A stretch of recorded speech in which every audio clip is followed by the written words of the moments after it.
আসসালামু আলাইকুম আশরাফুল ভাই, আশা করি ভালো আছেন। আপনার সাথে আগে দুই একবার কথা হয়েছিল, আর আমি আপনার নিয়মিত ইউটিউব সাবস্ক্রাইবার। ভাই দয়া করে আমার এই ভয়েসটি শুনে আপনি বুঝে শুনে একটা উত্তর দিবেন। আমার যে মাধ্যম আছে, উনি বিগত 25 থেকে 26 দিন আগে আমাদের কাছ থেকে যে বিএফএস এর 2023 সালে জমা দিয়েছিলাম, যে রিসিপ্ট দিয়েছিল, ওইটা ফটোকপি এবং একটা পাসপোর্টের স্ক্যান কপি নিয়েছিল। বুঝতে পারছেন, বলেছিল যে না, কলদিরিতির যত ব্যবস্থা আছে সবগুলা নাকি আপিল করার জন্য। ওইখান থেকে কলদিরিতি সংস্থার যে ব্যবস্থাগুলো আছে কোম্পানি এরিয়ার, ওইগুলো নাকি বলছে এই মেয়াদ চলে যাওয়ার কারণে এগুলো আপিল করতে হবে। তো উনি গত 2 দিন আগে আমাকে আবার কল দিয়েছে, বলছে যে তোমাদের এগুলো ক্লিয়ারেন্স হয়ে আসছে অলরেডি, তোমাকে আমি 2 দিনের ভিতরে 2-4 দিন পরে উকিলের সাথে যোগাযোগ করে যে ক্লিয়ারেন্সের রিসিট ওইটা দিয়ে দেবো। তো ভাই ওইটা আবার বলছে নাকি ওইটা থেকে এই এই মুহূর্তে ওইটা প্রেফুত্তরায় যাবে, যাওয়ার পরে ওখান থেকে ঢাকা এম্বাসিতে যোগাযোগ করবে, করার পরে ওরা নাকি আমাদেরকে বলবে পাসপোর্ট করার জন্য, জমা দেওয়ার জন্য। তো আমার কথা হচ্ছে, উনি যেহেতু এখনো প্রেফুত্তরায় যায় নাই, তাহলে ক্লিয়ারেন্স কোথা থেকে পেয়েছে?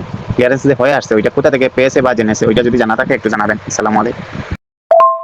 আশা করি ভাই ভালো আছেন। তো আসলে মূলত প্রথমে আপনাকে বলবো যে আপনার মাধ্যমকে ধন্যবাদ জানাই এবং কি এই বিষয়টা আপনার সাথে শেয়ার করছে। তো আসলে কলদিত্তি নুলস্তা যেটা 2 পেজের বা ওই যে আপনার সংস্থা নুলস্তা 2 পেজের, তো এটা না, শুধু 3 পেজেরও নুলস্তা যারা পেয়েছে এলকিউ নুলস্তা, প্রত্যেকটা নুলস্তাই কিন্তু ক্যান্সেল করে দিয়েছে এবং কি ওইটা তাদেরকে নির্দিষ্ট সময় দিয়েছে, যদি এই সময়ের মধ্যে আপিল না করে তাহলে সুই থেকে স্পট হলো ইনোকি ইমিগ্রেশন থেকে তাদেরকে রিজেক্ট করে দিবে। হ্যাঁ, তো আপনারা ইদানিং দেখতেছেন যে অনেকে রিজেক্ট পেপার কালেক্ট করতেছে, তো রিজেক্ট পেপারের সাথে লেখা আছে যে স্পট হলো ইনোকি ইমিগ্রেশন থেকে প্রত্যাহার। তো এই বিষয়টা কিন্তু অনেকের কাছে শেয়ার করে না। তো আপনাদের বা সকল ইতালি ভিসা ভুক্তভোগীদের অনেক আগে থেকে অবগত করছি যে 2025 সালের 15ই আগস্টের পর থেকে প্রত্যেকটা মালিকের কাছে ক্যান্সেল এসএমএস চলে যাইতেছে। তো এই মেসেজ যাওয়ার পর আবার ওখানে লেখা দেয় যে 60 দিনের মধ্যে যদি আপিল করে তাহলে একটা সমাধান পাবে। তো যেহেতু আপনার মাধ্যমে আপনাকে বলছে এবং কি আপনার কাছ থেকে পাসপোর্ট নিছে এবং কি আপনার যে জমা দেওয়ার পর যে লম্বা রিসিপ্টটা দিছে ওই রিসিপ্টটা নিছে, তো আশা করি আপনার জন্য আপনার মাধ্যম কাজ করবে। এটা একমাত্র আপনার মাধ্যমের জন্য না, এটা প্রত্যেকটা মালিকের কাছে গেছে। তো আপনার মাধ্যম যেহেতু কাজ করবে এই জন্য কিন্তু আপনার কাছ থেকে ডকুমেন্টগুলো নিছে। এখন আপনার কাছে আরেকটা বিষয় মানে আপনি জানতে চাইছেন যে যেহেতু আমার কাছে ডকুমেন্টগুলো নিছে, পেপুত্রা যায় না কিন্তু ক্লিয়ার এসে বললো কিভাবে।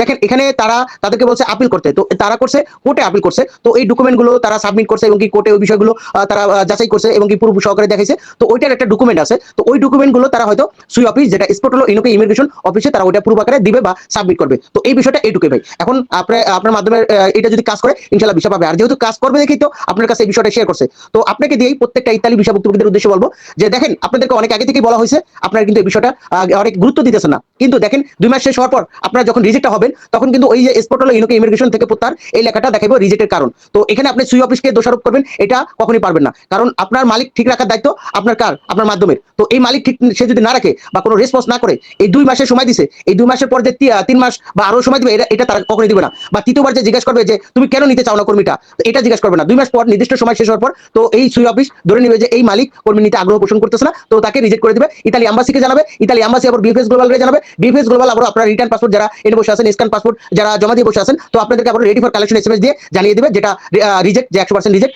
মানে মেন পাসপোর্ট বই আপনার কাছে কিন্তু রেডি ফর কালেকশন এসএমএস দিয়ে জানিয়ে দিল যে আপনি রিজেক্ট। তো আপনি যখন রিজেক্ট পেপারটা কালেক্ট করবেন, যেখানে ফার্স্টে জমাইছেন ওখান থেকে কালেক্ট করবেন, তবে আপনি রিজেক্ট পেপারের সাথে লেখা দেখবেন যে স্পট হলো ইনোকে ইমিগ্রেশন থেকে প্রত্যাহার। তো এটাই ভাই আমি আপনাকে দিয়ে সবাইকে একটু ক্লিয়ার করলাম যে এই বিষয়টা এরকমটা। তো এখন আপনার মাধ্যম আপনার জন্য হয়তো কাজ করতেছে, আর যে প্রতারক সেও বলবে কাজ করতেছি, যে ভালো লোক সেও বলতেছে কাজ করতেছি, কিন্তু তাদেরকে একটু বিশ্বাস করতে হবে। এখন কে প্রতারক কে ভালো এটা তো আপনি দেখতে পারতেছেন না, কারণ আপনার বাংলাদেশে এখন দিন শেষে যে কাজ করবে মূলত সে কিন্তু ভিসা পাবে। আর আপনার মাধ্যম অবশ্যই কাজ করবে দেখেই কিন্তু এই বিষয়টা শেয়ার করছে, কারণ অনেকের মাধ্যম শেয়ার করে নাই যাতে যদি এই কথা বলে যে নুলস্তা বাতিল তাহলে হয়তো আপনার টাকা পয়সা চাইতে পারে, এই জন্য তারা অনেক সময় শেয়ার করে নাই। আবার অনেকে কাজ আপনার না বললো তারা ওই দিক দিয়ে কাজ করবে, আর কেউ মনে করেন বলবেও না কাজও করবে না, কারণ আগে থেকে মালিকের সাথে দুর্নীতি করছে, আগেই মালিকের সাথে ওরকম ভাবে কন্ট্যাক্ট রাখে নাই। ভুক্তভোগীদের কাছ থেকে টাকা পয়সা ঠিকই নিছে, 10 লাখ 12 লাখ 7 লাখ 5 লাখ এই টাকা নিছে, কিন্তু মালিকের 2 টাকা বা আপনার কিছু টাকা দিবে ওই টাকাও দেয় নাই। মালিকের নাম মাত্র তার ডকুমেন্ট দিয়ে আবেদন করছে, নুলস্তা পাইছে। তো এটাই বলবো ভাই। তো আর কিছু জানা থাকলে বলেন, তবে সমস্যা নেই, টেনশন করেন না, অল্প দিনের মধ্যে একটা সমাধান পেয়ে যাবেন, আপনার মাধ্যম কাজ করবে।